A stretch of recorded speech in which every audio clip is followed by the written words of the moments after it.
Good afternoon, learners. My name is Gishingili Kamwelu, a teacher at Moi Forces Academy, where I teach drawing and design. This afternoon, I want us to learn about the ellipse. The ellipse is the shape that you get when you cut a cone or a cylinder, and where the cutting plane is not parallel to the base. So that if this is the cylinder and it is cut and the cutting plane is not parallel to the base, the figure that you see here, this one is an ellipse. It is also the figure that you get when you cut a cone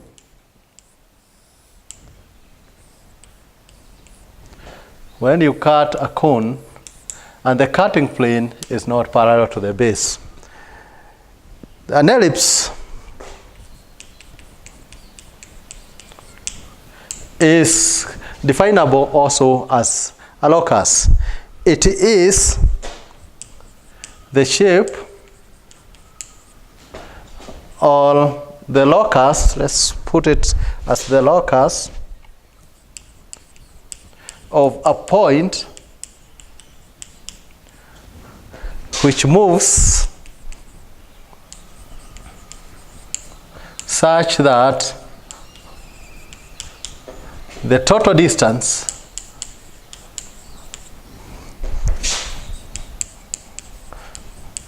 from two fixed points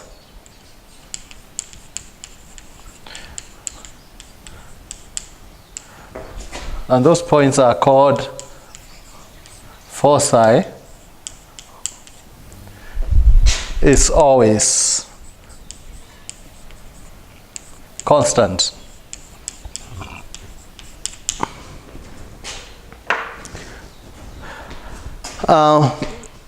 Why should we learn anything about the ellipse?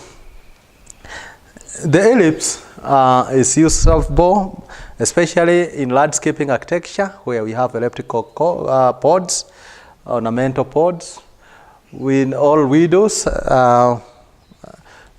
in churches have been designed using this figure of the ellipse. Now, let's go to the construction of the ellipse. The ellipse can be constructed, the construction of the ellipse.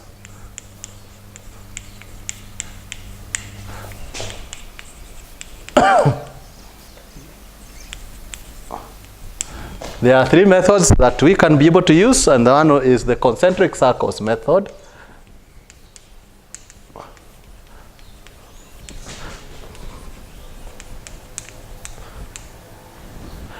We can also use a rectangle method,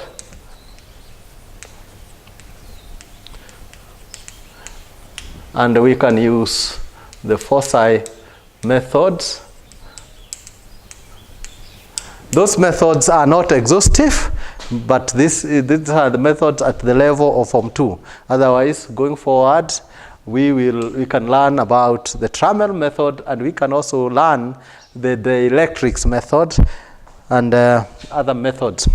So let's start the construction of the ellipse by concentric Sockos method.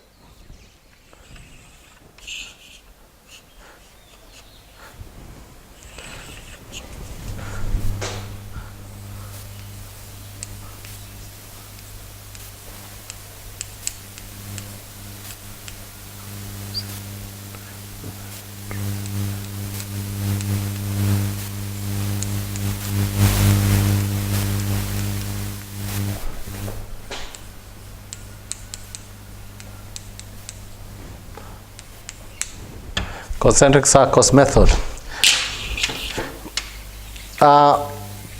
When we talk about the ellipse as a shape that is got when you cut a cylinder and the cutting plane is not parallel to the base, you'll find that when you look at it from a true shape position, the cylinder's diameter continues being true at the center. But there is another diameter which is no longer equal to the diameter of the cylinder because it has been slanted, therefore it's longer.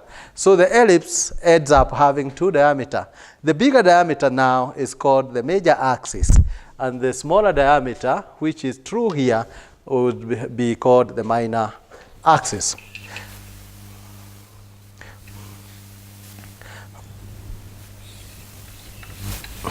When you use the concentric method, Sockos method, we draw the two circles, one equal to the diameter of the minor axis, and the outside circle being equal to the diameter of the major axis. Excuse me. The two circles have a common center, hence the name concentric circles.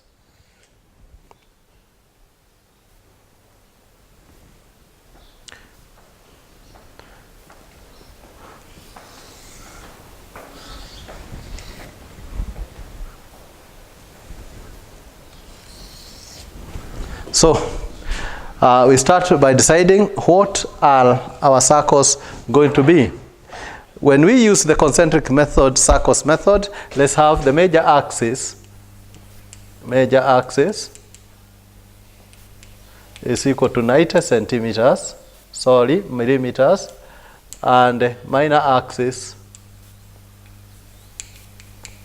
equal to 60 or 70 millimeters. Minor axis 70 and major axis 90 millimeters. Now divide the circle into 12 parts. You can divide using the bigger circle, or you can use the smaller circle. This is how to divide it most easily, the circle into 12 parts. 12 parts.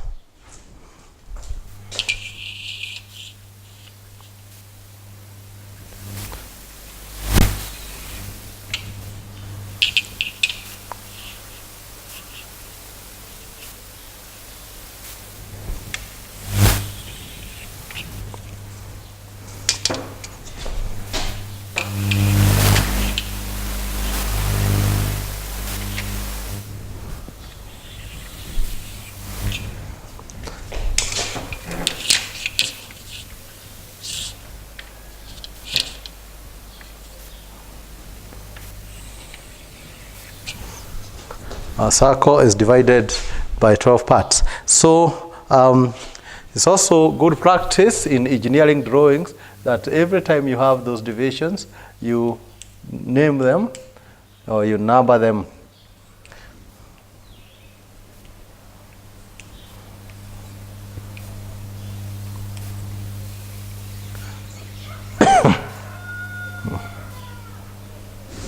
So this one's repeat, so that this one is number 9, 10,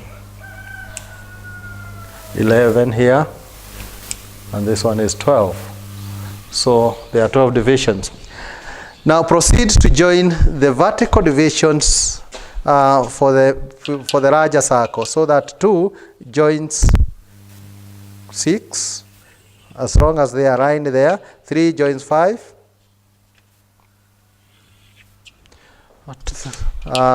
This is 12 joining 8, 11 joining 9, that way. And for the smaller circle, proceed to join the points radiating from the center, the divisions, and horizontally, touching the circumference, and horizontally join them so that 2 joins 12 horizontally in that manner.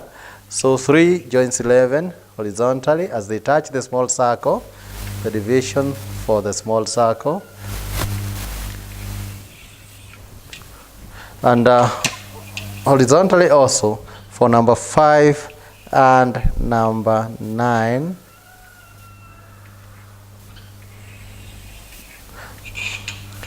Then number 8 and number 6.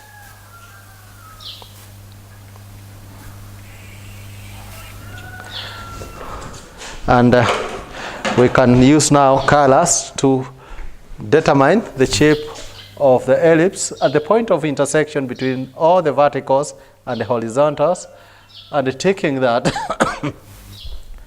the vertical points, you can see even in the other case it could be the horizontal, but for this one the vertical points is the vertical division for the circle is the head of the minor axis for this ellipse, and the horizontal ones is the head of the major axis for the ellipse. So we have been able to point out our dots, and if we join them in a smooth curve, the resultant shape is an ellipse. Join that one with a smooth curve. Smooth curve. Look at,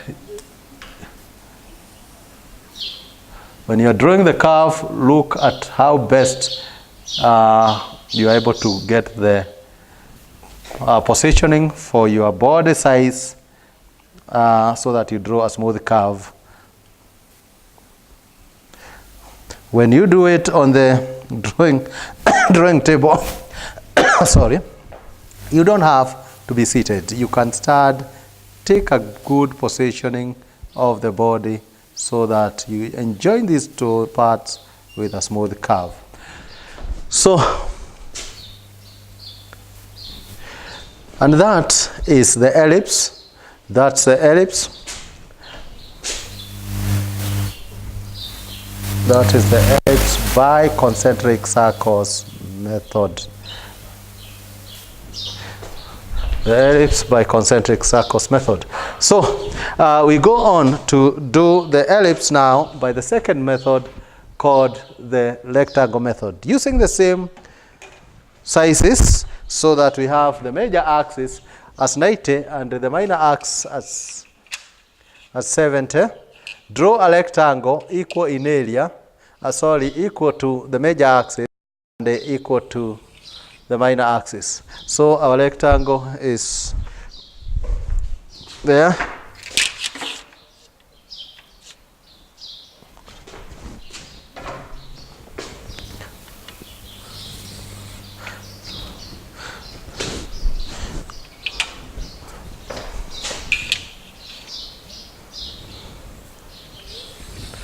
Let me bring it lower for my own convenience.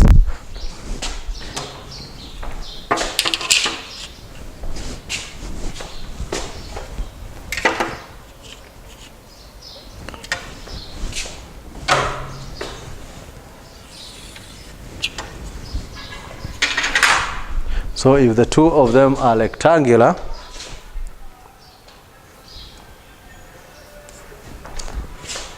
or perpendicular, you get that as the rectangle. So we need to draw the rectangle.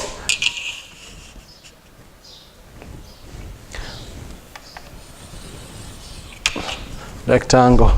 Remember that the objective is not the rectangle, it is the ellipse. So as we draw the rectangle, the issue practice is for making it to be faint, so that eventually the only outline that we may see is that one of the ellipse that is completed. So step of 8 times by dividing of that line into 8 equal number of parts. That is 1, 2, 3, 4, 5, 6, 7, and 8.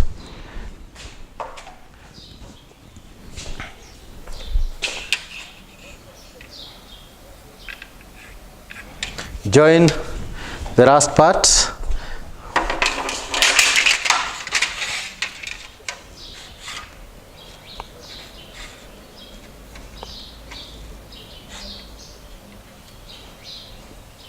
Number 8 with the head of the rectangle and proceed to draw parallel lines to it.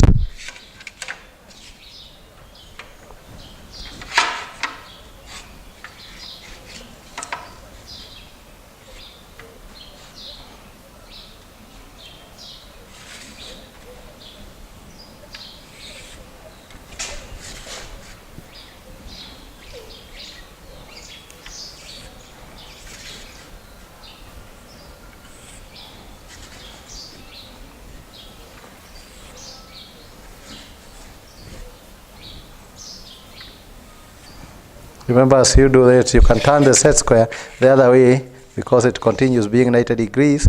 The angle between the two sides is 90 degrees, and the other angle in a set square is 45, or in some cases that is 60. So it's good to write 1, 2, 3, 4, 5, 6, 7, and 8. And you've divided that. So we do the same also for the upright side. We divide again also by 8.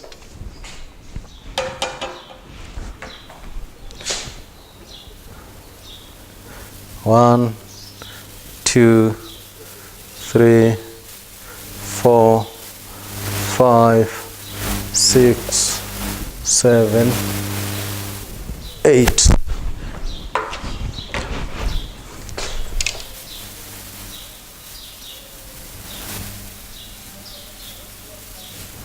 Get that?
Again, note that it's good to write them 1, 2, 3, 4, 5, 6, 7, 8.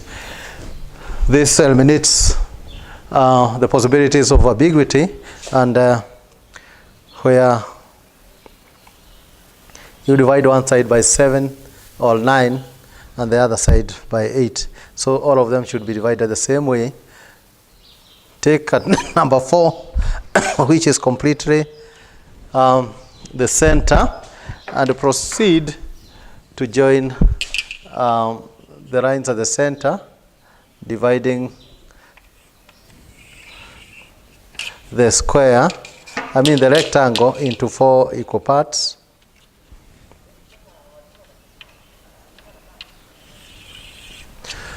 Then get the divisions from the horizontals and mark them along that center line. 1, 2, and 3. Therefore, do the same also for this other side, because all of them are equal. 1, 2, and 3. And from the verticals also, pick the divisions, one of the divisions, and mark it also along that line. 1, 2, 3, and also 1, 2, and 3. So number them away from the center, such that if this is 0, 1, 2, 3, 1, 2, 3. So this also is 1, 2, 3. This is also 1, 1, 2, 3, this is 0, 1, 2, 3, and this is 1, 2, 3. Remember that initially the horizontal now is the major axis, which you can see that this is A and B, and this one is C and D, where CD is the minor axis and the AB is the major axis. Now, from each one of the 2 points at the above of the 3 points in this quadrant or this quarter of the ellipse, so draw lines joining C and 1, C and 2, C and 3, and repeat the same for all quadrants of the ellipse.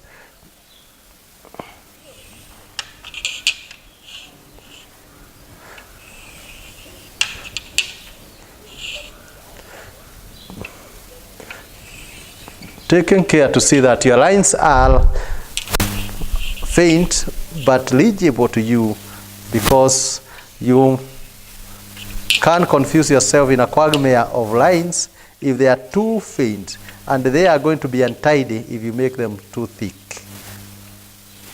So they should be legible to you.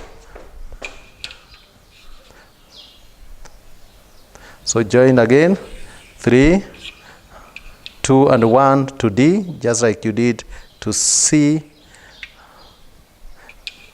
in that manner. Now, from point D, once again, through point 3 to 3 above. So we say D through 3 to 3 in this manner. D through 2 to 2 in this manner. And D through 1 to 1. Okay, that one should give us the first quarter of the ellipse. If we join it in a different color, we should be able to see it come. So that's the first quarter of the ellipse. When we repeat that in all the 4 quarters, then we complete the ellipse. So we say C through 3 to 3, C through 2 to 2, and C through 1, C through 1 to 1. Again, we use, for the purpose of clarity, the dotting in a different color, and when we join the dot, we do a second quarter of the ellipse.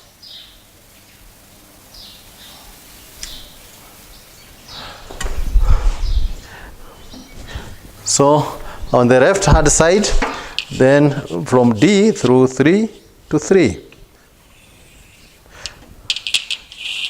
D through 2 to 2,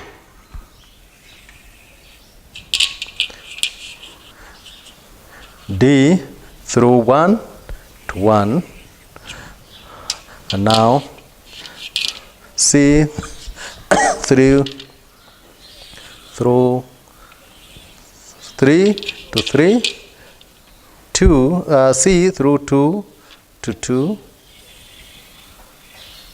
there, and C through 1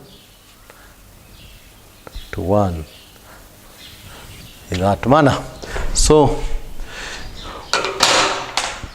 again, mark the point of intersection between the lines and complete the ellipse by joining the dots.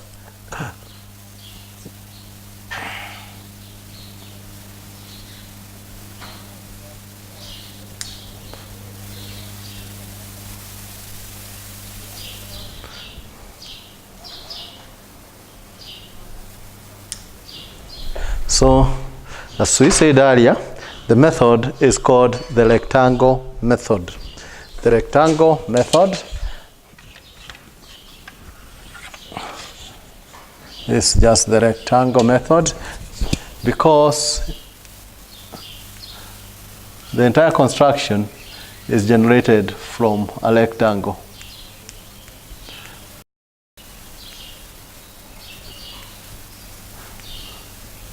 The rectangle. So the longer side or the longer diameter in the ellipse is called the major axis, and the smaller diameter is called the minor axis. Now there's still one more method, and that is the method that really uses the concept as spelled out in the definition of an ellipse. Read again that the ellipse is the locus of a point which moves such that the total distance from a fixed point called the foci is always constant. The total distance from two fixed points. This one is from two fixed points called the foci. The singular of that foci is the focal point. It's always constant. That total is always constant. And so we go ahead and draw the major axis once again and the minor axis. But even before we do that, what is this total distance? This total distance is equal to the major length of the major axis. The length of the major axis. Let's draw the two once again. And our ellipse has the major axis as 90 and the minor axis as 70. So if this is the major axis, the head of the major axis, and this is the minor axis here, we need to establish what this total is.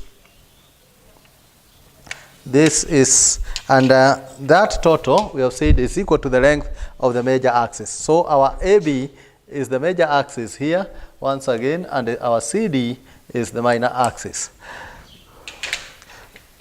For the purposes of neatness, we need to draw the major axis down there. Or if you have a ruler, of course you have picked the 90 there. So this is my 90, which is equal to the length of the major axis. The major axis. We say that the sum of the distance from the major axis is always constant. And that constant is equal to the length of the major axis AB, which has been translated down there. So if you take any position in that line, and you can take it as 1, 2, maybe 3, so, or even further than that, 1, 2, 3. It means that if this A1 plus 1B is equal to the total length of 90, similarly, A2 plus 2B is equal to 90. It's always constant. Then, very important in this method, we require to mark the foci or the focal points. We do this by getting half the major axis, that is now in our case 45, which is half of 90, and marking it along from the minor axis, head of the minor axis, along the major axis. I repeat that again, or I repeat that. Now I'm picking half the major axis and marking it from the head of the minor axis that way to get what is called the focal points. And the focal points or the foci are that. So we have F and F1. These are the focal points. Therefore, we can be able to conclude that the length CF1 and the CF2 are equal to the length of the major axis, because that is what we have gotten it. For it's good for your information to know that axis is the singular form and the axis is the plural form. So when we talk about the major and the minor axis together, we talk to them as axis. And when we talk about the major axis only, we talk to it as axis of the above. That's the singular form. Therefore, from the fixed points, we can come here and mark 1, so that we are using the focal point method or the foci method. 1, A1. From here, if we mark that one 4 times, 1, and we mark it here, we look at its difference from the major axis length, and this one will be B1. We come to B1 here, and from the fixed point here, or the focal point, we come and then we put at the focal point 2, and we mark. Where your arcs are not meeting, you have a duty to ensure that they meet, because eventually those are the ones that we are going to require to join in order to complete the ellipse. So that our point is there, our point is there, our point is there, our point is there. So we come also to A2 from the focal point. We mark that point, and also we mark this point and that point. And then we are looking at A2. Its difference to the length of the major axis is B2. So we come again, we mark B2 to meet the new arc at that point and at that point, and also from here to here. We say fixed point because we can't be able to use those fixed points. And if we were to put a nail and we tie a string equal to the length of the major axis, we can be able to plot an ellipse. Now we go to 3 and we check if 3 is halfway. Of course, it will meet at C, and which is pointless. So now with a smooth curve, let's again use lead. We can be able to complete the ellipse by joining that point, that point.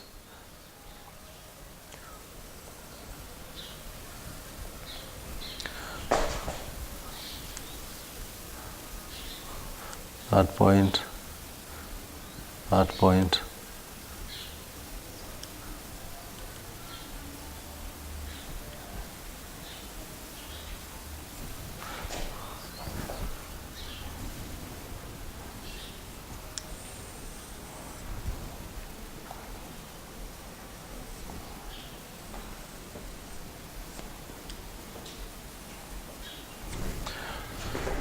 So learners, this is quite easily done.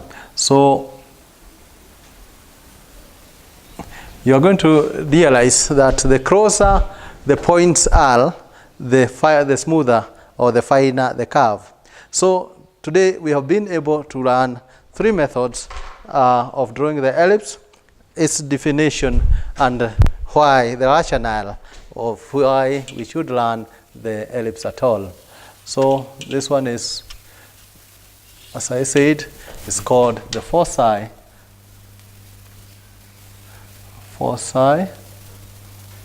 method. This is the foci method, the rectangle method,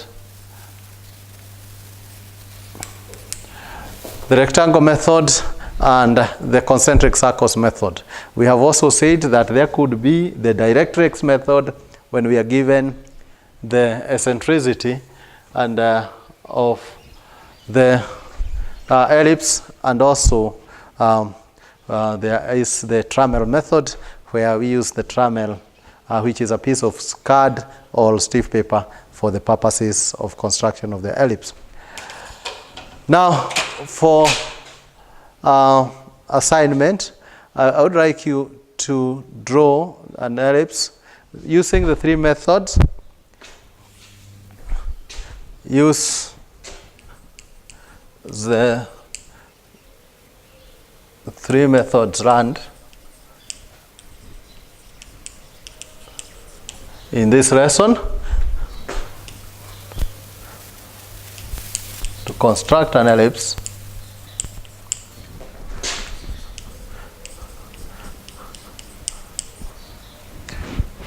of major axis 100 and a minor axis